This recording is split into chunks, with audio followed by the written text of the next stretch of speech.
Formula 1 റേസിംഗിലും നമ്മൾ daily ഉപയോഗിക്കുന്ന കാറുകളും അപകടത്തിന്റെ തോത് ഏറ്റവും അധികം കുറയ്ക്കാൻ ഉപയോഗിച്ച സംഗതിക്ക് ഇന്നത്തെ പ്രായം എന്താണെന്നറിയോ? 122 വയസ്സ്. അതെന്താണെന്നല്ലേ? പറഞ്ഞുതരാം. റേസിംഗും റാലിംഗും ഒക്കെ വരുമ്പോഴേ നമ്മൾ ഉപയോഗിക്കുന്ന കുറച്ച് വാക്കുകളുണ്ട്. സേഫ്റ്റി ഹാർനസ്, റോൾ കേജ്, ഇതിനൊക്കെയുള്ള സ്റ്റാൻഡേർഡ്സ് FIA സ്റ്റാൻഡേർഡ്സ് ആകണമെന്ന് പറയും അല്ലേ? എന്താണ് FIA? നമുക്ക് FIA എന്ന് കേൾക്കുമ്പോൾ ഉടനെ മനസ്സിൽ വരുന്ന ഫോർമുല 1 ആണ്. പക്ഷേ ഫോർമുല 1 ആണോ FIA? അല്ല.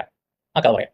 നമ്മുടെ നാട്ടിൽ ടെലികോം റെവല്യൂഷൻ വന്നപ്പോൾ അതിനെ നിയന്ത്രിക്കാൻ വേണ്ടിയിട്ട് telecom regulatory authority of India സ്ഥാപിതമായി.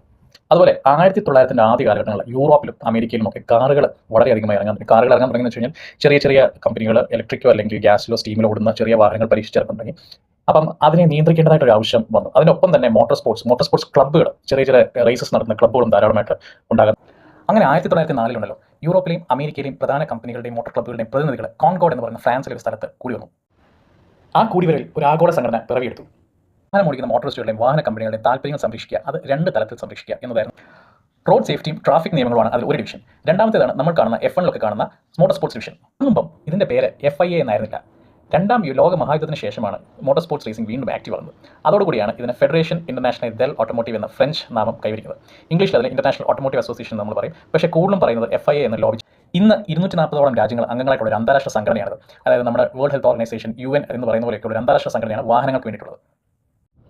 ഒരു 6 കാറ്റഗറിയിലായിട്ട് വേൾഡ് ചാമ്പ്യൻഷിപ്പുകൾ സാങ്ഷൻ ചെയ്ത് റെഗുലേറ്റ് ചെയ്യുക എന്നുള്ളതാണ് FIA ഒരു പ്രധാന ഉദ്യമം. ഈ മോട്ടോർ സ്പോർട്സ് ഡിവിഷനിൽ 6 കാറ്റഗറി എന്ന് പറയുമ്പോൾ ഫോർമുല 1 കാറ്റഗറി ഒന്ന്, റേസിംഗ് സർക്യൂട്ട്സ് കാറ്റഗറി.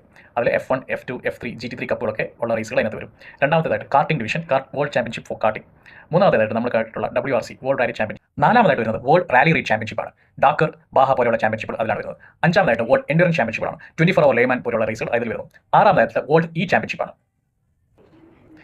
ഇനി സേഫ്റ്റിയിലേക്ക് വരാം. അതായത് ജനറൽ ആയിട്ടുള്ള ഡ്രൈവേഴ്സിന് സേഫ്റ്റി. നമ്മൾ സ്ഥിരമായിട്ട് കേൾക്കുന്ന ഒരു വാക്കുണ്ട്, ഗ്ലോബൽ NCAP അല്ലെങ്കിൽ ന്യൂ കാർ അസസ്മെന്റ് പ്രോഗ്രാം. ഇതിന്റെ ഫണ്ടിംഗ് നടത്തിയിരിക്കുന്നത് FIA ആണ്.